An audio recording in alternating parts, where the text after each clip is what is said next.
Assalamualaikum warahmatullahi wabarakatuh. Alhamdulillah kita bisa ketemu kembali dalam mata kuliah hukum acara perdata. Selanjutkan kalau pertemuan sebelumnya kita membahas tentang eksepsi. Ya. Kemudian ini akan sampaikan tentang membahas tentang konvensi sekarang. Konvensi itu adalah pokok perkara, ya. Pokok perkara yang menjadi materi di dalam gugatan penggugat. Saya mengingatkan bahwa yang namanya gugatan itu kan penggugat merasa bahwa kepentingannya dirugikan oleh tergugat. Maka dia kemudian mendalilkan dalam sebuah gugatan. Ya, gugatan. Nah, gugatan itu ya kan yang dibuat oleh penggugat itu kan harus jelas, ya, tidak boleh kabur, ya, tidak boleh kabur. Nah, maka mengingatkan kembali ketika penggugat membaca gugatan, kemarin saya sampaikan tergugat bisa saja mengajukan eksepsi, yang kedua konvensi pokok perkara, yang ketiga adalah rekonvensi. Ini sedikit mengulang, ya. Nah, yang akan saya jelaskan di sini adalah berkaitan dengan pokok perkaranya atau yang namanya konvensi. Ya, konvensi lah.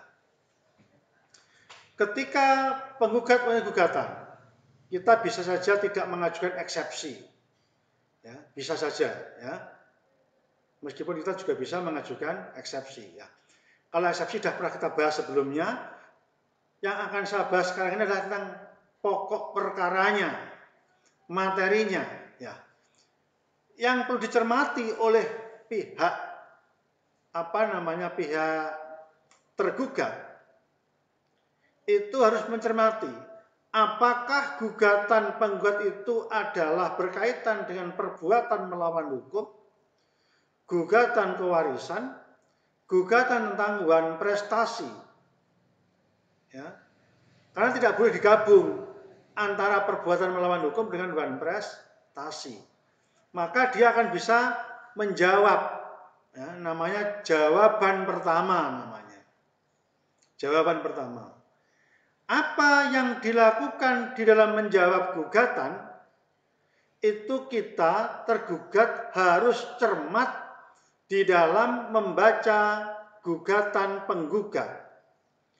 Masing-masing poin dalam posita atau urean peristiwanya itu harus dijawab. Kalau secara teknis, kalau dia ada misalnya angka 1, jawab dulu oleh tergugat. Angka 2, jawab. Angka 3, dijawab. Ya, ini teknis ya. Meskipun nanti bisa jadi gugatan itu antara angka 1 dan angka 2 itu berkaitan. Cukup dijawab 1. Tetapi paling tidak, setiap kali argumentasi dari penggugat itu wajib dijawab juga dengan argumentasi dari jawaban tergugat. Nah, apa isi jawaban? Ya, jawaban itu harus disertai dengan alasan. Tidak bisa dalam hukum itu kita hanya menjawab saja, tidak boleh. Tetapi alasannya apa? Dia mengatakan A, B, C, D. Apa argumentasi hukumnya? Itu harus dijelaskan di dalam gugatan penggugat. Oleh karena itu, ada beberapa kemungkinan dalam membuat jawaban. Yang pertama, tergugat mengakui sebagian dari gugatan penggugat. Sebagian. Misalnya tentang wan prestasi, tergugat mendalilkan tergugat punya utang 10 juta, dia mengatakan tidak 10 juta tapi hanya 5 juta, misalnya begitu. Jadi pengakuannya hanya dilakukan sebagian saja, tidak seluruhnya. Atau juga si tergugat itu mengakui seluruhnya, murni mengakui gugatan-gugat, tapi ini ya hampir jarang ya. hampir tidak pernah ada. Ya ada, tapi kemungkinannya kecil lah, kecil. Ya, kecil. Pengalaman saya pernah ada memang, tapi kecil orang mengakui. Misalnya penggugat mengatakan bahwa tergugat telah melakukan perbuatan melawan hukum. Tergugat menjawab, oh iya, memang saya salah melakukan perbuatan melawan hukum. Ini sangat jarang terjadi, ya terjadi. Dan biasanya dia mengingkari, menolak biasanya itu. Isinya itu menolak gugatan biasanya ya. Karena apa? Karena terkadang itu dalam sebuah gugatan itu, meskipun penggugat itu merasa kepentingannya dirugikan oleh tergugat, tergugat itu merasa tidak merugikan kepentingan penggugat. Ini loh masalahnya. Jadi nanti masing-masing akan berargumentasi untuk mencari sebuah kebenaran hukum. Karena memang keduanya merasa, yang satu merasa dirugikan oleh tergugat, yang satu merasa tidak pernah merasa merugikan perbuatannya itu kepada penggugat. Jadi ini masalahnya, sehingga akhirnya saling mengklaim, nanti hukumnya akan memutuskan. Prinsipnya boleh saja bukan murni, tetapi yang seringkali terjadi dia adalah menolak. Oh tidak benar, ya misalkan bahwa penggugat telah menguasai objek secara melawan hukum misalnya. Terus mengatakan bahwa tidak benar tergugat menguasai objek secara melawan hukum. Yang benar adalah, nah misalnya begitu. Yang benar adalah bahwa tergugat memperoleh objek tersebut adalah dengan cara bla bla bla bla. Artinya ini saling mengeklaim. Tinggal nanti bagaimana pembuktiannya nanti di persidangan, ya. Nah, kalau itu memang mengakui secara murni, ya kan, ini tidak dapat dicabut kembali kecuali ada alasan yang dapat dibuktikan di pengadilan. Dia ngomong, iya Pak, melawan hukum Pak, besok pas sidang lagi mengatakan, oh tidak Pak, tidak boleh. Harus ada argumentasi hukum yang ketika dia harus mencabut sebuah pengakuan, ya. Karena pengakuan ini kan nilainya ini kan sempurna, itu bisa memutus perkara itu hanya dengan pengakuan. Nah yang sering terjadi itu ya dia menolak daripada gugatan penggugat. Dia punya argumentasi sendiri di dalam gugatan itu. Nah, itu jadi bisa menolak lah. Biasanya di dalam proses persidangan, ya, kalau jawab Zina sudah selesai, ya, jadi dia mengajukan gugatan, membaca, dia menjawab apakah menolak, apakah mengakui sebagian, selesai. Maka yang ketiga kemungkinannya tergugat itu mengajukan rekonvensi atau gugat balik. Dasarnya adalah pasal 132 huruf A HIR.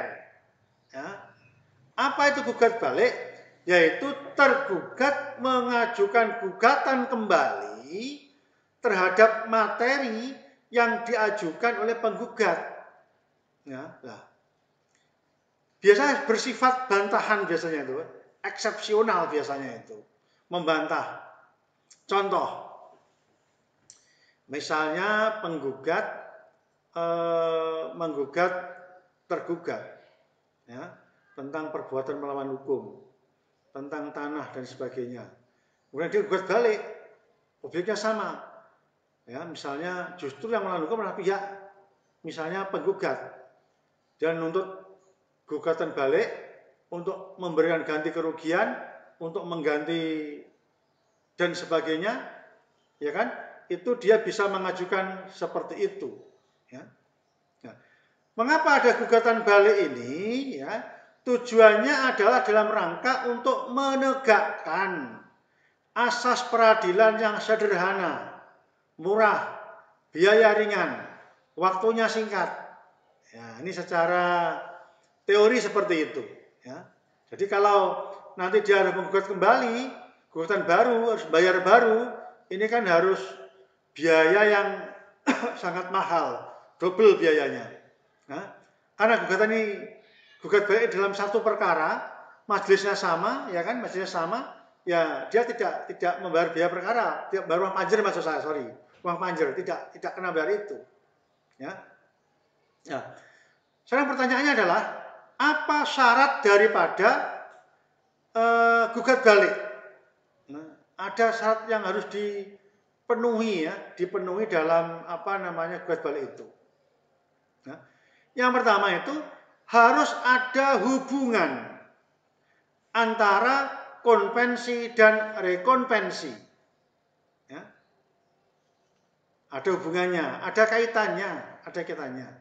Sehingga secara formal nanti itu diformulasikan, ya, diformulasikan sehingga penggugat, ya, penggugat itulah yang dianggap telah merugikan pihak tergugat, ya.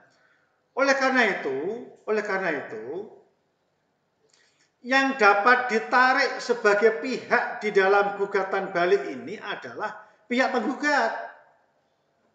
Tidak boleh kita kemudian membuat orang lain atau pihak lain, tidak boleh. Harus orang yang terlibat di dalam gugatan. Maka tadi saya sampaikan, ketika tergugat menjawab pokok perkaranya, maka di dalam jawaban itu juga disertai dengan yang namanya gugat balik. Ya, gugat balik. Ya pada saat membuat jawaban itu dia mengajukan namanya rekonvensi. Maka posisinya dia nanti akan menjadi, dulunya dia tergugat, akan menjadi penggugat rekonvensi. Itu bahasa saja. Ya, bahasanya penggugat rekonvensi. Sedangkan yang penggugat akan berubah nama menjadi tergugat rekonvensi. Orangnya sama sebenarnya, penggugat tergugat. Cuman ketika dia mengajukan gugat balik, dia akan mengatakan saya ada sebagai penggugat rekonvensi dan ini sebagai tergugat rekonvensi. Ini penggugatnya dulunya apa namanya? Ini penggugatnya, ini tergugatnya dulunya. Tapi karena gugat balik, maka posisinya sebagai penggugat rekonvensi. Orangnya sama loh ya. Tidak boleh gugat balik itu kemudian menggugat misalnya apa namanya orang lain, tidak boleh. Ada beberapa larangan yang di dalam hukum itu dilarang dalam rekonvensi. Ya.